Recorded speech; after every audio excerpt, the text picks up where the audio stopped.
Now, I know some of you that clicked on this video might have been confused when you read the title. Usually, we expect when an artist goes away for some time, their career is done, finished, in the bin, forgotten. But hear me out. Why is it that some rappers get incarcerated that are even bigger than before they went in, going #1, and even being more relevant in the music landscape? Guess who's going to jail tonight? Guess who's going to jail tonight? Well, the relationship between incarceration and the rap industry is a complex and continuous conversation. And no, I don't condone any aspiring or established artists commit crimes. That would just be plain stupid. But it's hard to deny that it's been a proven catalyst to boost the artist's career. So in today's video, I'll be diving into the stories of the previously incarcerated rappers and telling you why jail is the best thing for a rapper's career. From the thumbnail, you can already guess this video came about from the whole Gunna situation up until now. To recall, Gunna is signed to Young Thug's record label YSL Records, and back in May 2022, Gunna and Young Thug, along with 28 other YSL affiliates, were hit with a 56-count RICO charge. And that same month, Gunna turned himself into authorities. Gunna was actually denied bond twice, so you know that man really wanted to get out of jail. His trial was actually set for January 2023, but a month prior, he took a plea deal and got released early that same day. And the internet went wild.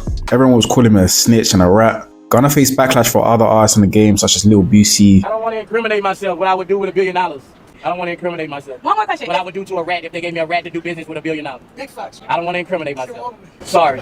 Lil Durk.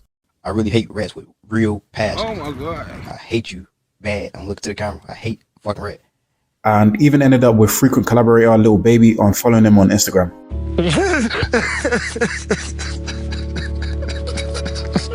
With all this, many thought Gunna's career was over, with many fans and rappers in the industry turning against him. Gunna remained silent about snitching allegations up until he brought out Bread and Bar about 5 months later after his release, and then releasing the album A Gift and a Curse the next day.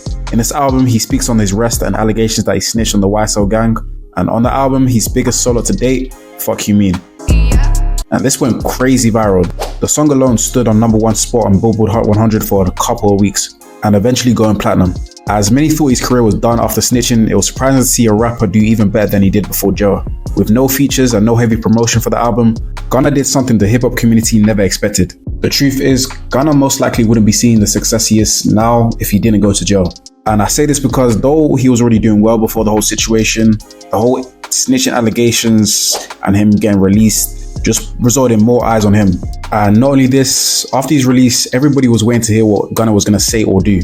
Then again, despite the success, a lot of people are still taking the snitching allegations seriously, and people are still not fucking with him. There's still a small minority of people that think he should have just kept it real and took it to trial. Take it to trial. Because in rap, realness is what people are drawn to. We knew Gunna wasn't the most gangster rapper out there, but some of his lyrics did make it seem like he was about that life. Strangely, the industry of rap promotes and praises jail time. It's a status of being real, authentic, and having street cred. When Shyne was convicted in 2001 for his role in the 1999 New York nightclub shooting with Diddy, many assumed the rapper's career was done. But nah, prison was great publicity, especially for those trying to prove themselves as the hardest rapper in the hood. While serving his 10-year sentence for the shooting, Shyne released his album, Godfather Buried Alive. And this debuted at #3 on the Billboard 200 album chart. All of a sudden, Shyne was the most hottest rapper alive.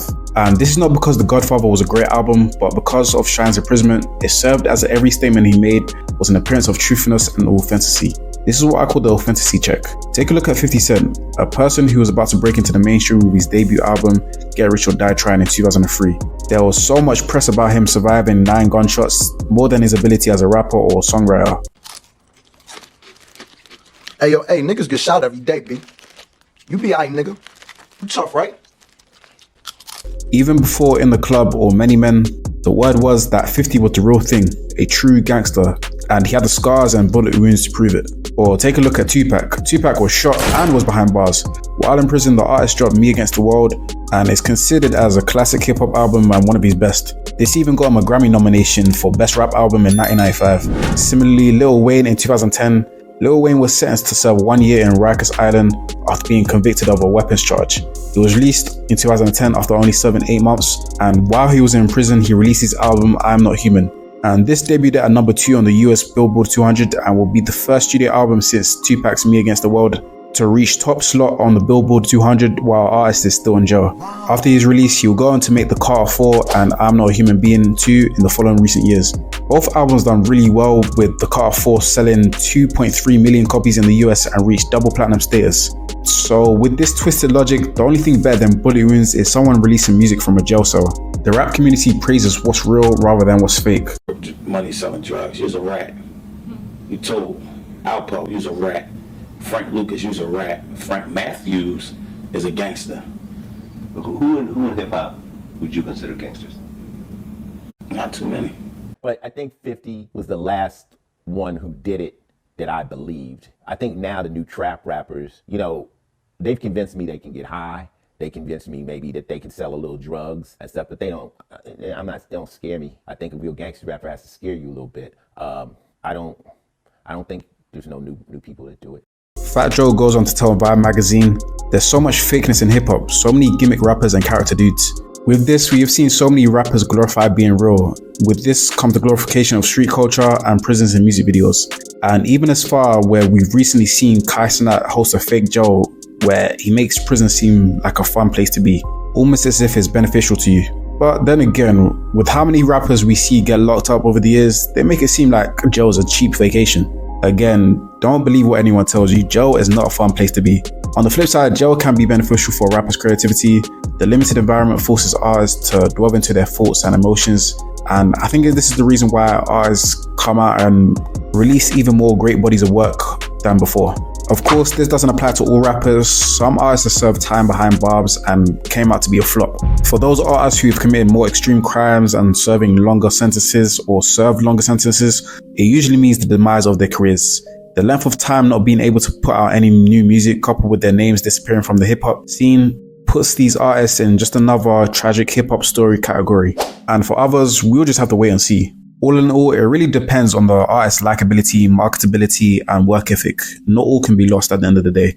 Those with large supporting fan bases and drive to produce more music even while they're in prison tend to stay more relevant. 6ix9ine, though being the most hated rapper alive, has managed to market himself well when he first came out of jail. And with all the controversy around his name, he was pulling in millions of views, not only on YouTube, but all across his social media. Though 6ix9ine is way more or less relevant now, he was never the real street rapper, but somehow he can still have a music career after avoiding a long-ass time in prison.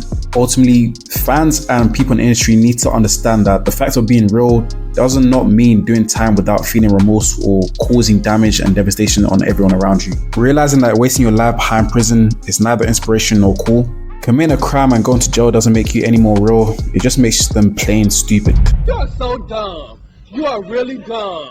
But if you're gonna do it, make sure you're doing everything in your power to get to the top after you're released. Well, that's it from me. If you stay to the end, you're a real one. Make sure you're liking the video and subscribing. And until next time, I'll catch you in the next video.